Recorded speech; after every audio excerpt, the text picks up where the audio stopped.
현실성이나 가능성이 떨어지는 그런 헛된 생각, 공상, 이것을 무엇이라고 합니까? 이걸 환상이라고 부릅니다.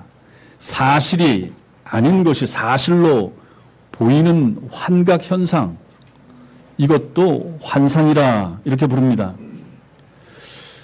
오늘 본문 말씀 중에도 이 단어가 똑같이 나오지만 의미는 전혀 다른 것을 우리가 먼저 알 필요가 있습니다.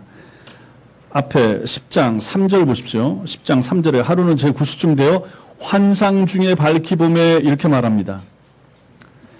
여기 나타나는 이런 환상이라고 하는 것은 사람들이 일반적으로 상상하고 꿈을 꾸고 공상 중에 나타나는 그러한 환영, 이거하고 다릅니다. 성경에서 환상이라고 할 때는 의미가 분명히 달라집니다. 하나님의 영광, 하나님의 능력, 그리고 하나님의 아들 예수 그리스도를 통한 인류 구원 계획을 하나님께서 보여주시는 실제적인 현상, 이것을 환상이라 이렇게 부릅니다. 그리고 그 9장 3절 뒤에도 보세요. 환상 중에 밝히 봄에 나오죠. 밝히라는 단어가 나오기 때문에 환상이 모호하다든지 무슨 알쏭달쏭한 것이 아니라 매우 분명하게 알 수 있는 하나님의 계시라 하는 것입니다. 오늘 또 그 뒤에 보세요. 10장 10절 말씀에도 보시면 지난 시간에 보았던 말씀, 그가 시장하여 먹고자 하며 사람들이 준비할 때에 황홀한 중에 이렇게 나옵니다. 황홀한 중에, 이것이 옛날 성경 한글 개역 성경에 보면 비몽사몽간에 이렇게 나옵니다. 비몽사몽이 무슨 뜻입니까? 꿈이 아니라 꿈처럼 어렴풋한 의식을 가진 상태, 이게 이제 비몽사몽이에요. 꿈은 아닌데 꿈 같은 상태에서 본 거. 이것을 이렇게 해석해 놓으니까 이 환상을 모호하게만 생각을 했는데 그게 아니다 하는 것이죠. 여기에 사용된 황홀한 이 단어는 헬라어가 어떤 우리가 세상에서 마약한 사람들이 느끼는 것 같은 비정상적인 무한한 기쁨을 느끼는 그런 상태, 이게 아니라 오히려 이 단어는 영적으로 깨어서 영적 현상을 매우 잘 알게 된 상태를 여기서 황홀한 중에 이렇게 표현하고 있는 것입니다. 그래서 성경에서 사용되고 있는 단어들이 우리가 일반적으로 아는 단어들하고 뜻이 안 맞을 경우도 있기 때문에 이것을 바르게 알 필요가 있습니다. 그래서 이 사도행전을 기록한 누가는 이 황홀한 상태라고 나타나는 이거와 이것을 오늘 17절 말씀에 보세요. 베드로가 본 바 환상이 무슨 뜻인지 이렇게 나오죠. 19절에도 보시면 베드로가 그 환상에 대하여 이렇게 두 번이나 환상이란 단어가 나오는데 이게 다 같은 의미라 하는 것입니다. 베드로의 주관적인 체험이 매우 뚜렷하고 분명한 것이었다 하는 것을 밝히는 거죠. 그래서 이상한 거, 모호한 거, 정신 차리면 잊어져 버리고 그러한 환상을 말하는 것이 아니라 너무 뚜렷하고 너무 분명한 거, 이것을 환상이라 말한다 하는 것입니다. 그래서 오늘 이 환상, 베드로가 본 이 환상이라고 하는 것을 중심으로 해서 오늘 말씀을 살펴보겠습니다. 먼저는 환상과 그 의미를 정확히 알 필요가 있습니다. 하나님께서 10장 3절부터 5절까지 해서 고넬료라고 하는 사람에게 먼저 환상을 보여주셨죠. 뭘 보여줬습니까? 욥바에 있는 베드로라고 하는 사람을 초청해서 만나라라고 했습니다. 고넬료는 베드로 모릅니다. 우리는 베드로를 너무 잘 알고 있고 성경에서 읽었기 때문에 이 두 사람이 알 수도 있겠다 생각하지만 지금부터 2000년 전입니다. 고넬료가 베드로 모른다고 생각하셔야 됩니다. 고넬료는 곧장 그 환상을 본 후에 하인들을 불러서 베드로가 머물고 있는 욥바라고 하는 곳에 보냅니다. 가이사랴에서 욥배까지 50km 정도 된다고 그랬습니다. 여기서 평택 정도까지 거리라고 말씀드렸죠. 이튿날 고넬료의 하인들이 이제 한 12시간 정도 걸어서 욥바 시몬의 집에 도착할 무렵에 하나님께서 베드로에게도 환상을 보여주십니다. 그래서 누가 찾아올 텐데 내려가서 만나라. 이 환상을 보여준 거죠. 자신을 찾아온 고넬료의 종들을 만나 그들의 이야기를 듣고 하룻밤을 함께 지낸 후에 성경에 보니까 다음 주에 우리가 볼 텐데 고넬료의 집으로 가게 됩니다. 그리고 고넬료는 그 베드로를 맞아들여서 자기 집에 가족들하고 친구들하고 모여있다가 베드로가 전해주는 말씀을 듣고 복음을 받아들이게 되고 깨닫고 성령을 받고 세례까지 받게 되는 이야기가 뒤에 나오는 거죠. 자, 이 사건은 복음이 전파되는 역사에 있어서 매우 중요한 사건이라고 말씀드렸습니다. 공식적으로 사도를 통하여 복음이 이방인에게 전해지는 전파되는 아주 중요한 사건이 바로 이 10장에 나타나는 고넬료가 복음을 듣게 되는 사건입니다. 그렇기 때문에 이 사건을 이루시기 위하여 하나님께서는 환상을 사용하시는데 고넬료에게도 환상 보이시고 베드로에게도 환상을 보이시고 그래서 이 내용들을 가지고 성경 속에 기록되게 하실 만큼 중요한 사건이 바로 이 고넬료 사건이 되는 것입니다. 자, 그런데 우리가 조금만 생각을 해보면 고넬료만 특별하게 하나님의 은혜와 하나님의 인도로 예수님을 믿게 된 것이 아니라는 것을 알 수 있게 됩니다. 그러면 이러한 일이 또 어디도 일어났습니까?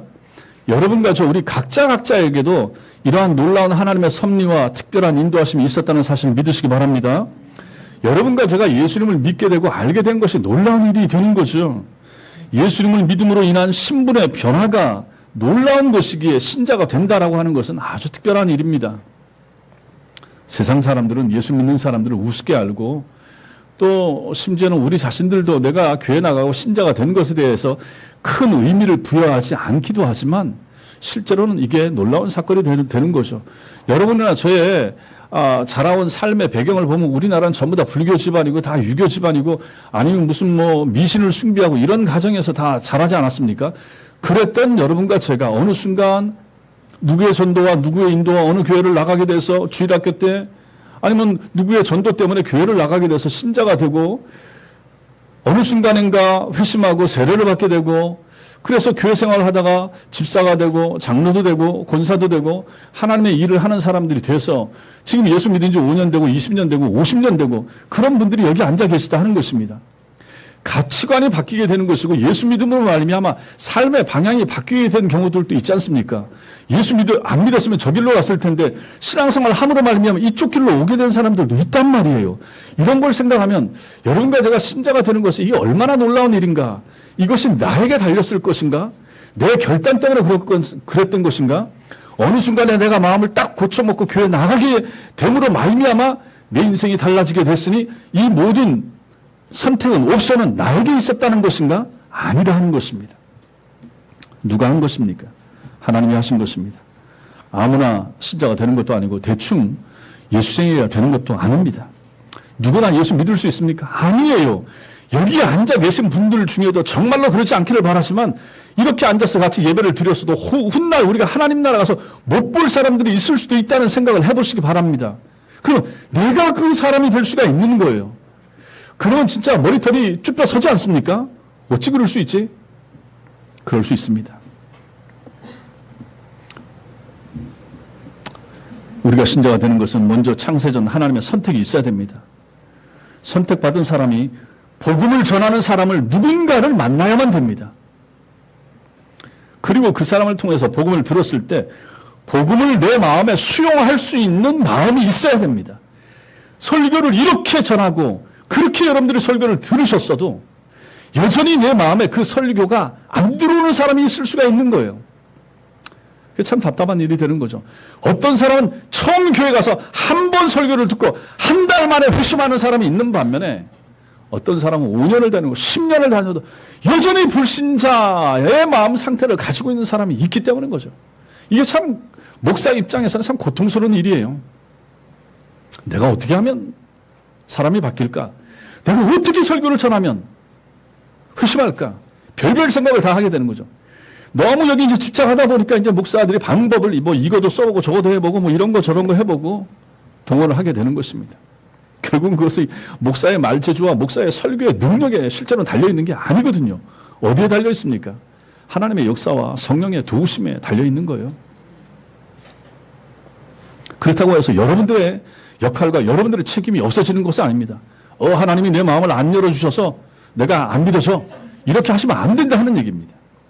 여러분들이 이런 자리에서 마음을 열고 설교를 잘 듣기 위해서 몸부림치고 애쓰는 것이 필요합니다. 목사가 헛소리를 여기서 하겠습니까? 아니잖아요.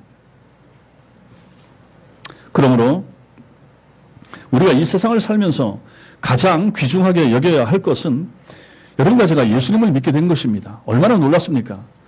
여러분들이 인생을 살면서 가장 놀랍고 가장 감사한 일이 무엇입니까? 결혼한 거, 내 아내를 만나고 내 남편 만나고 너무너무 감사한 거죠. 나를 통하여 하나님께서 내 자식, 이 복된 자식들을 허락한 거 너무너무 감사한 거죠. 하나님이 나에게, 우리에게 이 좋은 어머니, 이 훌륭한 우리 아버님을 허락하신 거, 만나게 된 거 너무너무 감사한 일입니다. 그러나 성경을 보니까 그것보다 더 감사하고 그것보다 더 감격적이고 더 놀라운 사건이 있더라 하는 얘기입니다. 뭡니까? 그게 뭡니까? 그게 뭡니까? 여러분들이 예수를 만나게 된 거예요. 여러분들이 신자가 된 거예요. 이걸 정말로 가슴 절절하게 느낄 수 있어야 여러분 참 심자입니다. 예수님을 믿는 부모님 때문에 모태신앙으로 태어났거나 아내나 남편이나 친구나 이웃이나 나를 인도한 그 사람 때문에 그 사람에 대하여 너무너무 감사하죠. 그렇죠. 저를 인도한 친구, 저 잊을 수가 없는 거죠. 늘 마음에 있죠. 여러분도 다 마찬가지일 것입니다. 그 사람은 그걸 대수롭지 않게 생각한다고 해도 잊혀지지 않는 거죠. 여러분들이 어렸을 때 주일학교 때 들었던 불렀던 날 가르쳤던 선생님, 그분이 가르쳤던 성경 말씀 안 잊혀지는 분 계시잖아요. 너무너무 놀라운 거, 너무너무 감사한 거죠. 그때 그 어린 순간 그 시절부터 시작해서 내 신앙의 걸음이 시작돼서 오늘 내가 있게 됐으니 그때 나를 가르쳤던 주일학교 선생님, 그때 나에게 말씀을 전해줬던 그 전도사님 잊을 수가 없는 거죠. 이거 당연한 거죠. 너무너무 감사한 거죠.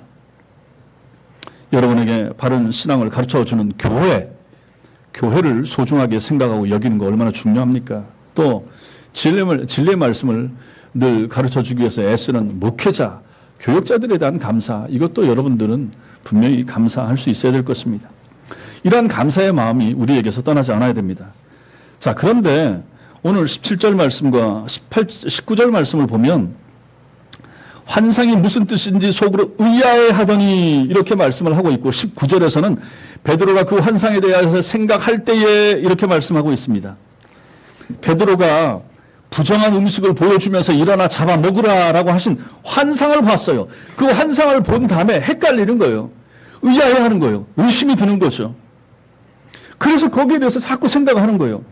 베드로는 보세요. 예수님께서 이 세상에 오셨을 때 가장 가까운 곳에서 예수님을 모시면서 지냈던 3년 동안이나 동행했던 수제자 아닙니까? 웬만한 기적들을 다 본 거예요. 예수님이 행하신 기적들을 봤죠. 예수님 하신 말씀을 그 주변에서 그 옆에서 얼마나 잘 배웠습니까? 오순절에 성령님께서 강력하게 임하셔서 사람들 위에 임하는 걸 봤습니다. 자기야 설교하는데 각기 다른 나라에서 온 사람들이 그것을 자기 나라 말로 알아듣는 놀라운 역사도 체험한 사람이 베드로입니다. 자기를 통하여 불치병 환자가 고침받았죠. 죽은 사람도 살리시는 하나님의 능력을 체험한 사람, 이 사람이 베드로입니다. 그런 엄청난 일을 지난 몇 년 사이에 체험했던 베드로가 지금 어떤 환상을 봤다. 이거 무시하고 넘어갈 만합니다. 베드로가 환상을 여기서만 봤습니까? 변화산에서 예수님 몸이 변화되는 것을 제자들과 함께 같이 봤잖아요. 엘리야가 나타나고 모세가 나타나고 그런 환상을 본 사람입니다. 그런데 지금 자기가 보았던 보자기 환상, 지난주에 우리가 보았던 그 환상 때문에 헷갈려하는 거. 이게 뭐지? 이게 뭐지? 왜 이런 걸 보여주셨을까? 그걸 고민하고 있다 하는 얘기입니다. 환상은 분명하게 하나님께서 보여주신 것이라 라고 생각하지만 하나님께서 구약율법에, 이 사람이 구약율법 알잖아요. 유대인이잖아요. 분명히 레위기서에 보니까 이건 먹고 저건 먹지 말고 이건 먹어도 되지만 저건 먹으면 안 되고 이런 것을 알고 있는 베드로란 말입니다. 그런데 자기는 그렇게 배웠던 먹으면 안 될 음식이 그 광주리 속에 보자기 속에 담겨 있고 일어나 잡아 먹으라고 3번이나 말씀하셨으니까 이 사람이 이제 헷갈리는 거예요. 자기 평생 자라면서 그런 거 안 먹었고 먹으면 안 된다고 배웠는데 그것을 하나님께서 환상 중에 보여주면서 먹으라고 했기 때문에 자기가 혼란이 생기게 된 것이죠. 이처럼 수제자 베드로조차도 처음에는 구약 율법과 신약의 복음의 관계를 잘 몰랐던 거죠. 선민 이스라엘 백성들의 후손인 유대인과 그들이 배척하던 이방인들 사이의 바른 관계에 대한 분명한 신학적인 이해가 아직까지는 베드로에게 없었던 것입니다. 그래서 여전히 선민의식, 나는 히브리인, 나는 유대인, 여기 이 의식이 잡혀 있었죠. 그래서 구약 율법에서 테두리에서 벗어나지 못하고 이방인들은 부정하고 가까이 하면 안 되고 그래서 하나님의 말씀은 우리끼리만 들어야 되고 우리에게만 전해줘야 되고 저 사람들은 어차피 개 같은 사람들이고 다 지옥 갈 사람들이고 이렇게 생각했던 사람이 베드로인데 이 베드로에게 이런 환상을 보여주니까 베드로가 이 환상에 대해서 고민하면서 곰곰이 생각했다 하는 것입니다. 그러면서 하나님께서 나에게 환상을 보여줬다 그러면 여기에 분명히 하나님께서 원하시는 뭔가가 담겨 있다, 뜻이 있다. 이것을 생각하고 있는 베드로의 모습을 우리는 여기서 보게 되는 것입니다. 여러분과 저도 마찬가지입니다. 우리는 우연하게 일어난 일이라고 치부해 버리는 일조차도 심지어는 거기에 하나님의 놀라운 뜻이 담겨 있는 경우가 얼마나 많습니까? 그런 일을 만날 때마다 우리는 하나님께서 우리에게 하나님이 나에게 허락하신 어떤 뜻이 있을 것인가 생각하셔야 됩니다. 이게 하나님의 은혜인지 아니면 사탄이 나를 시험하는 것인지 그런 분별력을 갖기 위해서 기도하고 노력하는 것이 필요한 것입니다. 우리의 삶 가운데 일어나는 일 가운데 우연은 하나도 없다. 재수가 좋고 안 좋고 없다라고 누누이 말씀드리잖아요. 운이 좋고 운이 안 좋고 이거 세상 사람들이 얘기하는 거. 운은 없어요. 하나님이 정한 일만 우리에게 되는 것이고 하나님이 정하지 않은 일은 안 일어나는 거예요. 아무리 좋은 일이 일어났어도 하나님이 우리에게 허락하신 것이지 내가 운이 좋아서 운수 대통해서 이게 아니라는 것입니다. 그러므로 여러분과 제가 우리에게 중요한 것은 이러한 말씀을 통하여 하나님의 뜻을 분별하기 위해서 하나님이 나에게 주시는 그런 말씀들을 잘 받고 깊이 생각하고 내게 어떤 문제가 일어났을 때 집안이나 내 삶이나 내 몸에나 무슨 문제가 일어났을 때 곰곰이 생각하는 거죠. 기도하면서 생각하는 거죠. 하나님의 무슨 뜻이 있습니까? 하나님 이 일을 왜 허락하셨습니까? 이 일을 통하여 내게 하시고자 하시는 하나님의 뜻이 무엇입니까? 라고 물을 수 있는 사람들이 되어야 된다 하는 것을 베드로가 하나님의 말씀의 환상을 보고 곰곰이 생각하는 모습을 통하여 우리는 그런 모습을 배우게 되는 것입니다. 또 중요한 것은 환상에 대한 바른 이해를 여러분과 제가 신앙생활하면서 가지셔야 됩니다. 환상을 중시하거나 오늘날도 여전히 하나님께서 환상을 자주 사용하신다 이렇게 가르치는 사람들이 있습니다. 그러나 저는 또 우리 교회는 거기에 동의하지 않습니다. 성령께서 아주 특별한 경우에 지금도 그렇게 역사하실 수 있다 하는 것을 인정합니다. 그런 일이 생길 수도 있습니다.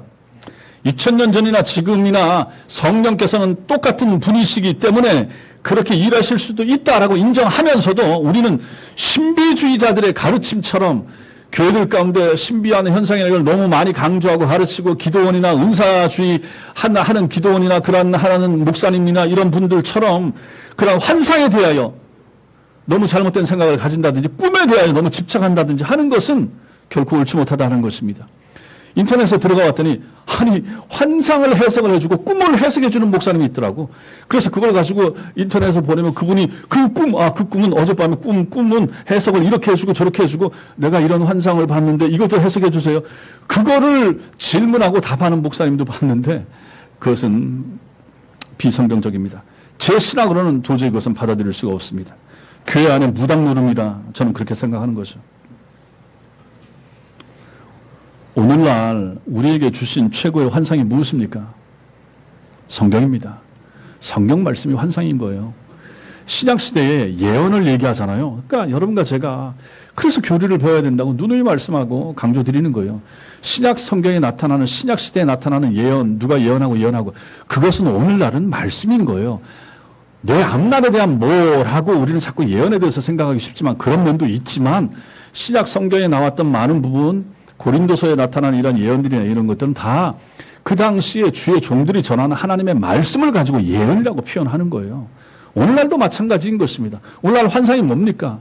오늘날 하나님께서 성경이 이렇게 기록됐는데 뭐가 부족해서 내 꿈에 뭘 나타나시고 내게 무슨 환상을 볼 필요할 때가 있어요. 어떤 사람에게 개인적으로 신앙적으로 힘을 북돋아주고 은혜 안에서 강하게 살 수 있도록 하기 위해서 하나님이 주는 것 인정해요. 그러나 이게 일반적이지 않다는 얘기예요. 모든 사람에게 주시는 게 아니에요. 너도 나처럼 한번 받을 수 있어가 아니라는 얘기입니다. 일반화시킬 수가 없습니다. 특별한 경우에 하나님이 하시는 거예요.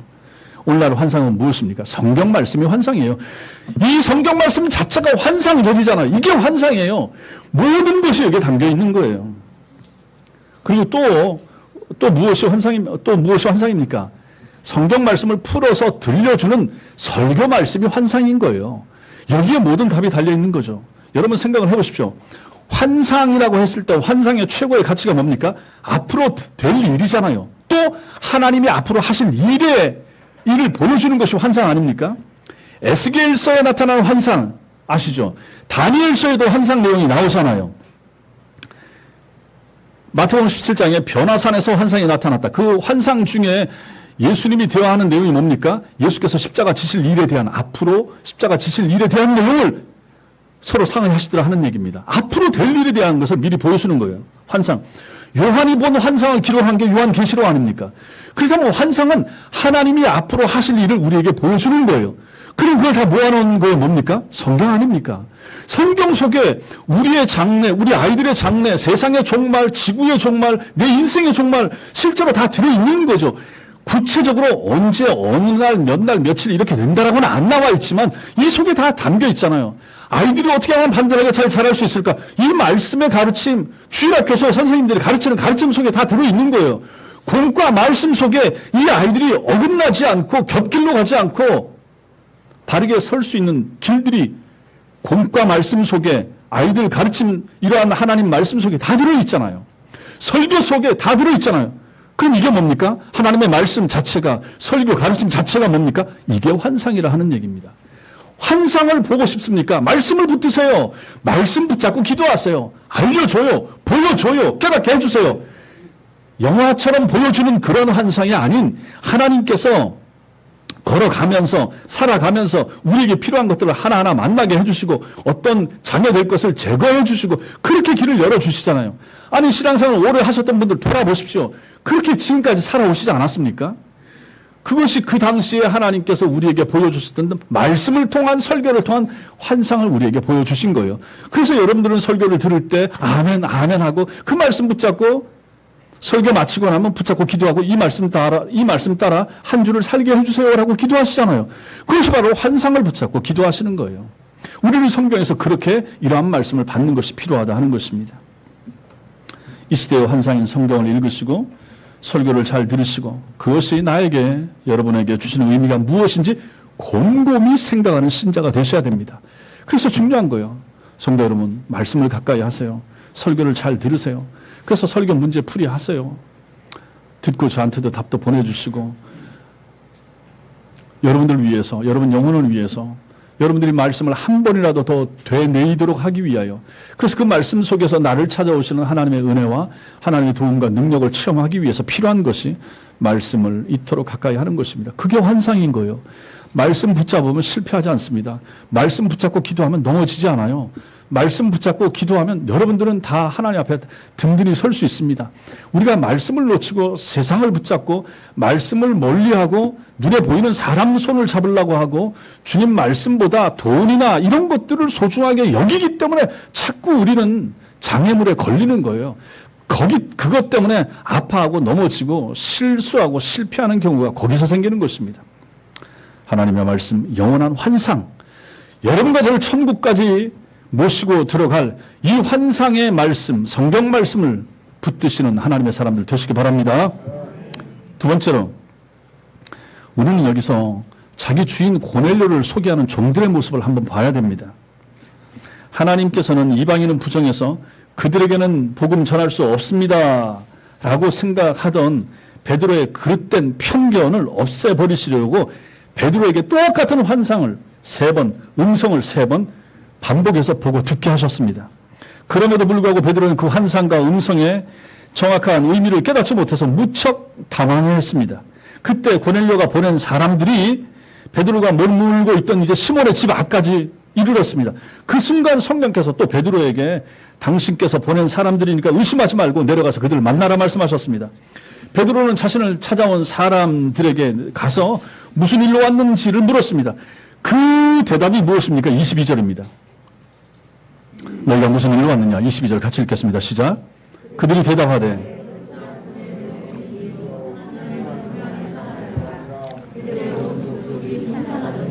그가 거룩한 천사의 지시를 받아 당신을 그 집으로 청하여 말을 드리라 하느니라 하는데 아멘. 고넬료가 보낸 사람들은 종들이죠. 베드로에게 단순히 가이사랴에 주둔하고 있는 로마 군대 백부장 고넬료의 명을 받들어 당신 모시러 왔습니다, 이렇게 답할 수도 있었는데 그렇게 답하지 않고 있습니다. 그들은 네 가지로 소개하고 있습니다. 잘 보십시오. 뭐라고 말합니까? 백부장 고넬료는 의인입니다. 그는 하나님을 경외하는 사람입니다. 온 유대 족속이 그를 칭찬합니다. 그가 천사의 지시를 받아 당신을 초청하고 있습니다. 이렇게 넷으로 딱 나타나죠. 이것은 언뜻 보면 평범한 소개처럼 보입니다. 그러나 베드로는 선민의식에 젖어있는 유대인인데 반해서 고넬료는 유대인들이 부정한 존재로 개보다도 못하게 취급하는, 그래서 멀리하는 이방인입니다. 더욱이 고넬료가 이스라엘을 식민지로 삼은 로마 제국의 장교였다 하는 것을 생각한다면 이 소개는 참 깊은 의미를 담고 있는 것입니다. 실제로는 이런 뜻이 되는 거죠. 첫째로는 고넬료는 식민지의 주둔군 장교이면서도 다른 군인들과는 달리 의로운 분입니다, 이렇게 말하는 거예요. 우리 같으면 일제시대 때 일제 순사 일본 놈인데 아주 의로운 사람입니다, 이렇게 소개하는 거나 마찬가지가 되는 거예요. 둘째로는 고넬료는 유대인이 부정하다고 간주하는 이방인이면서도 하나님을 경외하는 신실한 분입니다. 로마 사람인데, 로마 황제나 로마의 온갖 잡신들이 있는데 그것을 안 섬기고 여호와 하나님을 섬기고 있다니 이것도 놀라운 일이 아닙니까? 아니, 저런 이방인들이 어찌 내가 믿는 여호와 하나님을 믿고 있지, 그런 생각이 들 정도가 되는 거죠. 셋째로 뭐라고 소개합니까? 고넬료는 지배계급에 속해 있죠. 지금 유대 나라를 정복하고 있는 나라는 로마입니다. 로마 군대의 백부장, 강력한 권한을 가지고 있죠. 우리나라를 점령하고 있었던 일본 군대의 한 경찰서를 맡고 있는 책임자, 이 정도 된단 말이에요. 그런 사람이 지금 온 자기 민족인, 피지배 민족인 유대 사람들로부터 칭찬받고 있다. 일본 순사, 악질 순사 경찰인데 우리 한국 조선 사람들로부터 칭찬받고 인정받고 있다, 이런 일이 되는 거예요. 그러니까 이게 말이 될 법합니까? 그런데 실제로 고넬료는 그러고 있었다 하는 얘기예요. 로마 사람이고 로마 군인임에도 불구하고 자기가 정복한 따라 유대 나라의 유대 사람들을, 어려운 사람, 힘든 사람, 가난한 사람들을 도와주고 있고 먹을 거 챙겨주고 있고 그 일을 했던 사람이 바로 고넬료라고 하는 사람이에요. 놀라운 일인 거죠. 이것을 우리가 지난 시간에 이미 다 봤습니다. 그리고 고넬료는 거룩한 천사의 음성을 들을 만큼 신령한 분입니다. 이것이 네 번째가 되는 거죠. 천사의 음성을, 환상을 보고 들을 만큼 그렇게 하나님 앞에 경건한 사람입니다. 이렇게 이 세 명의 종들이 베드로에게 자기 주인 고넬료를 소개하고 있는 것입니다. 한마디로 표현하면 우리 주인 고넬료는 하나님과 사람의 인정을 동시에 받는 훌륭한 인물인데, 그분이 바로 베드로 선생님, 당신을 모셔오라고 우리를 보냈습니다, 이렇게 청하고 있는 거예요.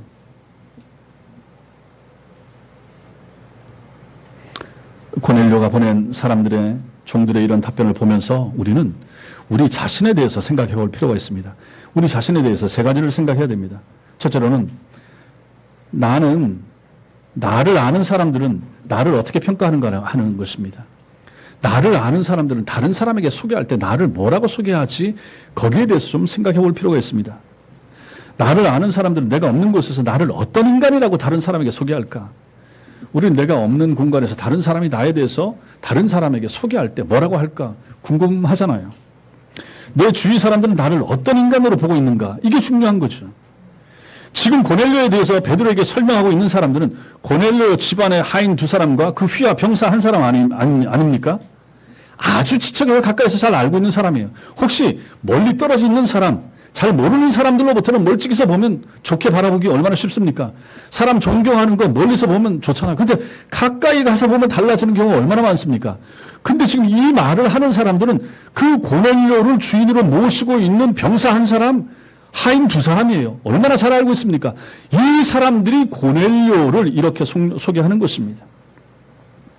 사람 사이가 가까워지면 존경하는 마음이나 좋게 생각하는 마음도 사라질 수가 있습니다. 그러나 고넬료는 그의 측근들로부터도 진심에서 우러나오는 존경과 사랑을 지금 받고 있는 것을 우리는 봅니다. 고넬료가 없는 곳에서도 말입니다. 이것이야말로 고넬료의 인간 됨됨이를 잘 보여주는 것이라고 볼 수가 있습니다. 여러분, 저는 어떻습니까? 생각해 봐야 됩니다. 내 아내는 나를 참된 크리스찬 남편으로 생각하는가? 모든 남편들은 좀 생각하셔야 됩니다. 저도 마찬가지고. 내 남편은 나를 진정으로 신앙적인 믿음 있는 아내라고 간주하는가? 아내들은 생각해 보셔야 됩니다. 내 자식들은 나를 범사에 하나님을 경외하는 부모라고 우리 자식들이 나를 인정해 주는가? 부모님들 생각해 보십시오. 정말로 신앙 좋은 믿음 좋은 우리 아버지, 우리 어머니로 우리 자식들에게 나는 그렇게 인식되고 있는가? 쉽지 않을 수도 있습니다. 자식들도 마찬가지입니다. 내 부모님은 나를 주님을 믿는 신실한 자녀로 그렇게 간주하시는가? 자녀들은 그렇게 물어보셔야 됩니다. 내 주변의 일터에도 마찬가지입니다. 나랑 같이 일하는 사람들은 나를 경건한 사람으로, 교회 다니는 참 좋은 사람으로, 믿고 일 맡길 수 있는 사람으로, 또 어려운 일, 힘든 일 도맡아서 잘 감당하는 참 좋은 사람으로, 신자로, 성도로, 불신자들까지도 그렇게 나를 인정하는가 생각해 보셔야 됩니다. 이 질문에 우리 스스로가 긍정적인 대답을 할 수 있어야 되고, 그때까지 우리는 부단히 우리 자신들을 진리 안에서 성숙하고 성장해 가도록 노력하고 애써야 될 책임이 여러분과 저에게 있는 것입니다. 중요합니다. 가까이 있는 사람부터도 내가 인정받을 수 있어야 됩니다. 내 남편에게, 내 아내에게 인정받지 못하고, 내 자식들에게, 내 부모님에게, 내 일터에 같이 있는 사람들에게 내가 신자인 것을, 내가 성도인 것을 인정받지 못한다면 우리는 많이 모자란 사람들이 되는 거죠. 오늘 본문을 통해서 우리가 생각할 둘째 내용이 있습니다. 그것은 나는 내 곁에 있는 사람들의 무엇을 지금 보고 있는가? 이것도 한번 생각을 해볼 필요가 있습니다. 우리는 지금 누군가의 아름다운 면을 보고 있습니까? 아니면 추한 면을 보고 있습니까? 우리가 어떤 사람의 장점을 잘 봅니까? 아니면 단점, 결점을 잘 봅니까? 생각해 보세요. 고넬료가 아무리 훌륭한 사람이었다고 해도 그 역시 타락한 죄인이기 때문에 그 사람이 완벽하겠습니까? 아니잖아요. 실수가 있을 수 있죠. 결점이 왜 없겠습니까? 그의 측근들이 가까이에서, 신하나 종들이 가까이에서 그를 시중들다가 그 사람의 어떤 모습, 말, 행동에 실망하거나 그로 인해서 마음이 상한 적이 왜 없었겠습니까? 그를 향한 불평이나 불만의 마음이 왜 없었겠습니까? 그러나 종들은 지금 베드로에게 이 고넬료를 소개하면서, 베드로는 우리 주인님은 다른 군인들과는 달라요. 의로운 사람입니다. 우리 주인님은 이방인이면서도 하나님 경외하는 사람입니다. 우리 주인님은 정령 군인이면서도 정령지에 있는 사람들로부터 칭찬받고 인정받고 있는 사람이에요. 우리 주인님은 거룩한 천사의 음성을 들을 정도로 하나님을 잘 믿는 사람입니다. 이렇게 소개하고 있다는 얘기입니다. 물론 여기 나와 있는 이것만 가지고 다 평가하기는 어렵지만 어쨌든 여기 있는 이 말만 가지고 22절 말씀만 가지고도 우리는 어느 정도는 평가할 수 있는 것입니다. 그 종들의 말 어디에서도 고넬료의 허물이나 흠을 암시하는 내용은 잘 안 보입니다. 그들은 베드로에게 단순히 고넬료의 그런 명령 내용을 단순하게 전하기만 해도 그만이었지만 그들은 자기 주인 고넬료에 대해서 좋은 말만 하고 있는 거예요. 덕담만 지금 하고 있다는 얘기입니다. 저는 설교하면서 2주 전에 고넬료가 베드로에게 보낸 이 종들에 대해서 경건한 사람이었다 말씀을 드렸습니다. 따라서 우리는 여기서 경건한 사람의 특징을 봅니다. 경건한 사람은 누구인가? 여러분과 저는 다 경건한 사람이어야 되고 경건한 사람으로 살아가셔야 되는데, 경건한 사람의 특징이 무엇입니까? 경건한 사람은 함께 사는 사람들의 결점이나 추한 점이나 이거보다는 장점과 아름다운 면을 더 크게 보는 사람입니다. 다시 말해서 경건한 사람은 다른 사람에 대한 험담은 피하고 좋은 말, 덕담을 주로 많이 하는 사람입니다. 사람은 누구든지 자기 속에 들어있는 안경을 발판으로 삼아 다른 사람을 바라보고 평가하잖아요. 그렇잖아요. 우리는 다 내가 기준입니다. 내 속에 있는 것을 가지고 다른 사람을 보고 평가한단 말입니다. 마음속에 만약에 추하거나 더럽거나 이런 것이 들어있는 사람은 자신의 그 추함을 안경으로 해서 다른 사람의 추한 면을 보는 거죠. 아름다운 것이 그 사람 속에 들어있다 그러면 그 사람이 보는 그 아름다움을 안경으로 해서 다른 사람의 아름다움을 보고 말하고 평가한단 말이에요. 그렇잖아요. 잘 한번 생각해 보십시오. 경건한 사람은 그 속에 진리가 담겨 있기 때문에 진리의 아름다움으로 다른 사람의 아름다움을 봅니다. 기도 열심히 하고 찬송 열심히 하는 사람은 다른 사람의 기도하는 모습을 보면서 저 집사님 저건 사람 참 기도 열심히 하셔, 참 찬송 열심히 하셔, 참 교회 잘 섬기셔. 그 말하는 사람들은 자기도 그렇게 살고 있고 그것을 살고자 원하는 마음이 있기 때문에 그것이 말로 표현이 되고 있단 말이에요. 그렇잖아요. 잘 생각을 해보십시오. 성숙하고 경건한 사람이 남을 속이는 거 봤습니까? 성숙하고 경건한 사람이 쌍욕을 해대는 거 봤습니까? 아니에요. 이건 아닌 거예요. 이건 아닌 거예요. 그 사람 속에 있는 것이 나와요.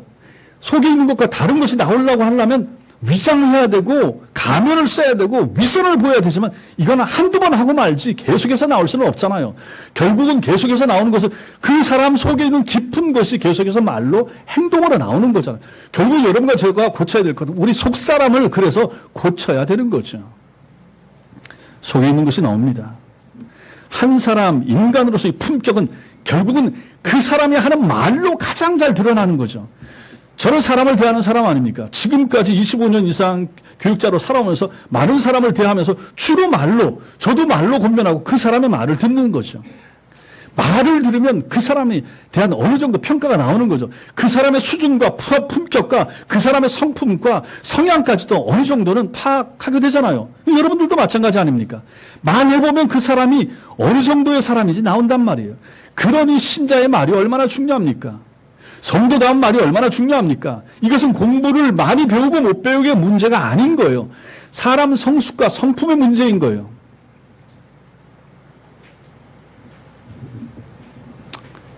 그래서 속사람이 변화가 돼야 되는 거죠. 사람이 변화가 돼야 되는 거죠. 신앙생활을 30년, 50년 해도 여전히 거친 성품을 그대로 가지고 있다 그러면 큰 문제가 있는 거예요. 그 사람 속에.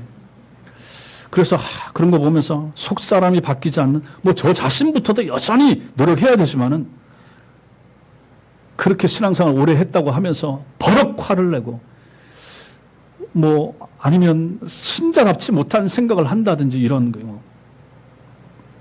교육자들 모임을 가도 마찬가지고 그런 거 보면서 참 고민이 많이 됩니다.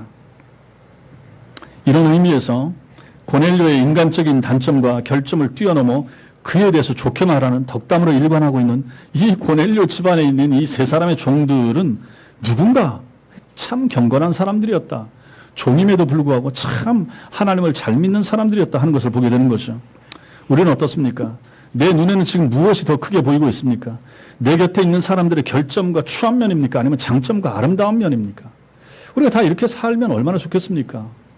여러분이 저에 대해서 추한 면이 있겠지만 좋은 면을 얘기해 주시고 저도 여러분에 대해서 끊임없이 그런 걸 보고 가족들끼리도 마찬가지고 심지어 가까운 사람, 가까운 가정, 식구들 사이에서도 가만히 보면 제일 상처 주는 사람이 누군가? 가족이잖아요. 가족은 내 모든 걸 다 알잖아요.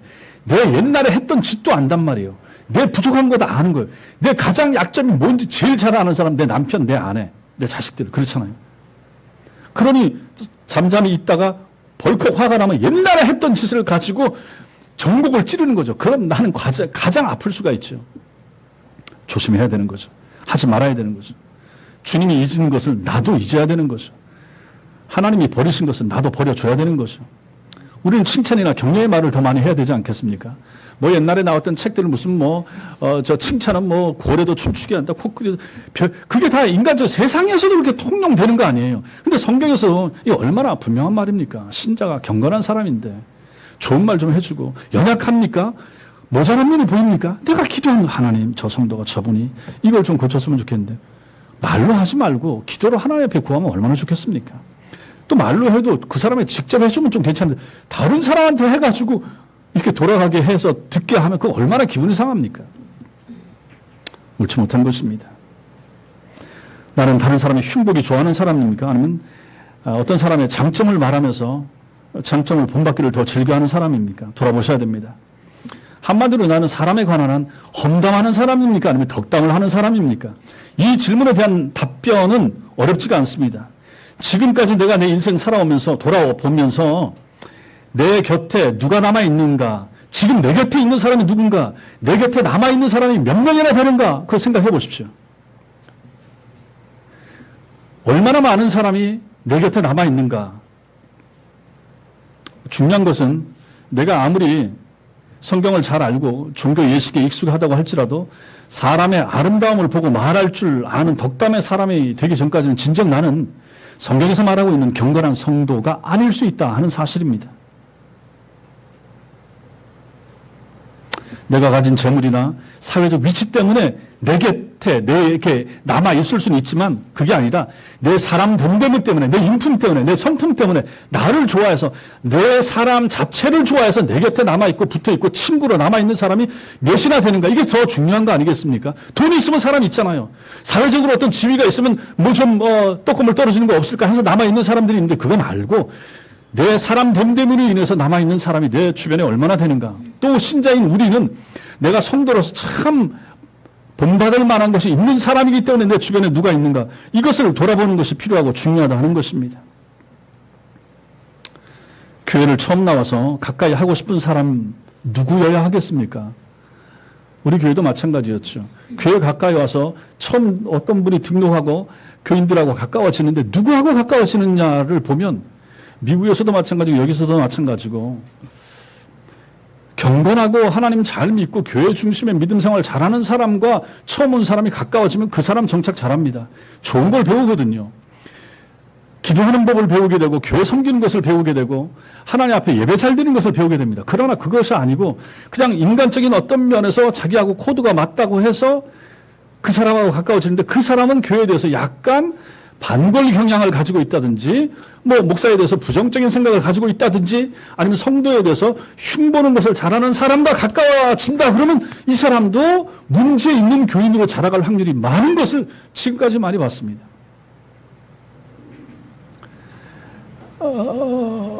저를 힘들게 하고 미국에 있을 때도 참 그런 한 가정이 있었는데, 어떤 분이 새로 오셔서 그분들하고 그렇게 가까이 지내고 밥 같이 먹고 다니고 결국은 교회가 갈라진데 그 두 가정만 떠나더라고요. 이런 걸 보면서 참 마음이 너무 안타까웠습니다. 앞으로도 마찬가지입니다. 성도들이 교회를 와서 사귈 때는 좀 믿음 좋고 기도 열심히 하는 권사님 만나고 전도 열심히 하고 교회 교인들 평 잘하고 교회를 잘 섬기고 하는 그런 사람들하고 가까워지면 얼마나 좋습니까? 그게 아니면 힘들어지더라 하는 얘기죠. 오래 붙어 있지도 못하게 되는 경우도 보는 것입니다. 우리 중에는 지금 그런 분들이 없지만 앞으로도 마찬가지입니다. 그러므로 내가 누구가 되는 것인가가 얼마나 중요합니까?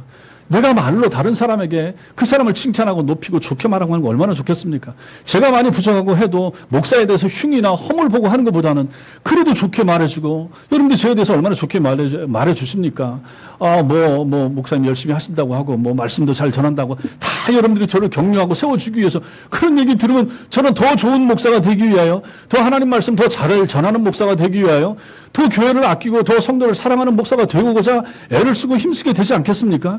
그럼 애들이나 저나 마찬가지인 거예요. 그런 면에서는 잘 못하는 면도 있겠지만 좋은 면 얘기하고, 우리 아이들도 마찬가지고, 못하는 과목도 있지만 잘하는 과목 잘해주고 그런 거 얘기해주고 하면 아이들도 또 다른 면도 열심히 내는 것처럼, 사실 그런 면에 있어서는 어르신들도 마찬가지고, 어르신들도 다 잘 하시겠습니까? 잘 못하는 거 있을 때도 우리 어머니는, 우리 누구는, 우리 권사님은 다 좋게 얘기해주고, 그러면 교회가 얼마나 아름다워지겠습니까?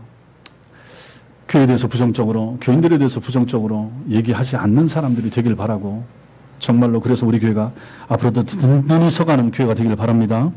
이 본문을 통해서 우리가 마지막으로 짚어봐야 될 것은, 주님의 종으로 살아가는 우리의 삶 속에는 진정한 감동과 열심이 있는가 하는 것입니다.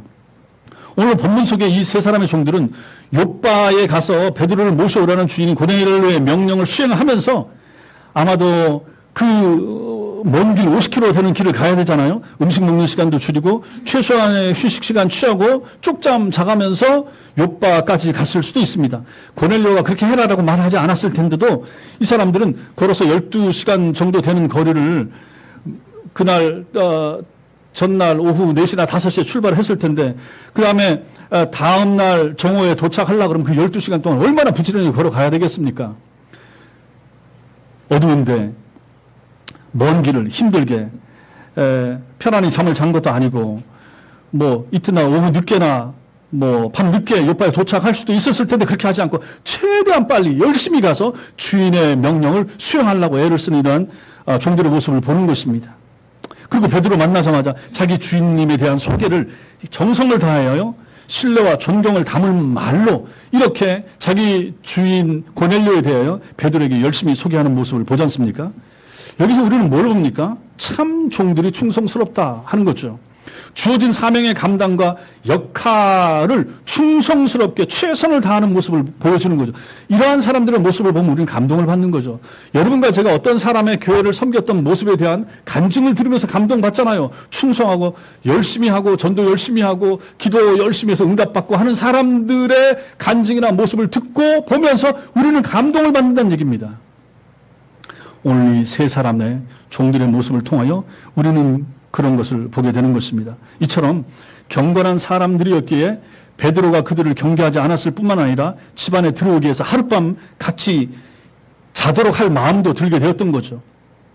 여기서 우리는 무엇을 생각해야 됩니까? 나는 누구인가? 나는 누군가에게 감동을 주고 있는가? 나는 누군가에게 감동을 주는 사람인가? 우리는 우리를 알거나 만나는 사람에게 어떤 선한 영향력을 미치면서 지금 살고 있는가? 이것을 좀 생각해 볼 필요가 있는 것입니다. 이 22절 말씀을 가지고 고넬료의 하인이 고넬료를 베드로에게 소개하는 거잖아요. 인생 추천서가 되잖아요. 인생 소개서처럼 되잖아요. 그러면 우리는 어떻게 다른 사람이 나를 소개하기를 원하는가? 내가 사는 모습을 가지고 결국은 소개받게 될 거 아닙니까? 고넬료의 그런 경건한 삶의 모습을 가지고 종들이 보고 흠모하고 사모하다가 우리 주인님에 대하여 다른 사람에게 이렇게 멋지게 소개하고 있더라. 이렇게 멋진 추천서를 써주고 있더라 하는 것입니다. 이런가 저는 다른 사람들이 또 다른 사람에게 우리를 어떻게 소개할 것인가, 어떻게 추천할 것인가 한번 이 말씀을 통해서 생각을 해볼 필요가 있는 것입니다. 우리 지인들은, 나를 아는 사람들은 나를 어떻게 추천할까요? 나를 어떻게 소개할까요? 사람들로부터 좋고 유익하고 덕이 되는 그러한 인생 속에서 인생 추천서를 우리가 만약에 남길 수 있다면 얼마나 좋겠습니까? 우리가 세상 떠난 다음에 우리의 자녀들이 우리 어머니에 대하여, 우리 아버지에 대하여 어떻게 소개할 것인가? 옛날 같으면 우리 아버지는 술만 마셨어요. 우리 아버지는 너무 무서웠어요. 애들을 그렇게 쥐잡듯이 잡았어요. 팼어요. 옛날에 그런 기억들이 얼마나 많습니까? 우리들은 달라야 되지 않겠습니까? 사랑하는 성도 여러분, 전도와 선교는 생명을 구원하는 일입니다. 그 일을 하는 데 있어서 하나님께서는 환상을 보여주시고 천사를 동원하시고 종들을 멀리까지 보내기도 하셨습니다. 전도를 막는 어떤 편견이나 선입견을 하나님께서는 넘어서게 하셨습니다. 이 복된 일에는 하나님께서 항상 하나님을 경외하고 영혼을 사랑하는 경건한 사람들을 그 주역으로 사용하더라 하는 것입니다. 이게 중요한 거예요. 환상 보여주고 천사 동원하고 해도 결국은 누가 해야 됩니까? 사람이 가는 거예요. 종 세 사람이 가는 거예요. 베드로가 가서 복음을 전했을 때 고넬료와 그 집안 사람들이 듣는 거예요. 하나님께서 하늘에서 천둥을 쳐서 천사를 보내서 하되 않더라 하는 얘기입니다. 메시지는 주지만 메시지를 가지고 직접 가서 산을 건너고 고를 건너고 들판을 지나고 50km를 가서 해야 될 사람은 사람인 거예요. 종들이 필요한 것입니다. 여러분과 제가 바로 그 역할을 하라고 부름받은 하나님의 사람들입니다. 이 역할을 그래서 우리는 잘 감당해야만 된다 하는 것을 이 말씀에서 우리는 배우게 되는 것입니다. 그 일을 하는 데 있어서 가장 중요한 것은 무엇입니까? 경건입니다. 하나님을 두려워하고 사람을 도와주고 구제하고 하나님 앞에서 이러한 삶을 사는 것, 기도 생활 열심히 하고 이것을 우리는 이 종들의 모습에서 보게 되는 것입니다. 여러분과 제가, 우리 교회가 이렇게 하나님 앞에서 바르게 서는 하나님의 사람들로 가득 채워지는 그러한 교회가 되기를 주님의 이름으로 축원합니다. 기도하겠습니다.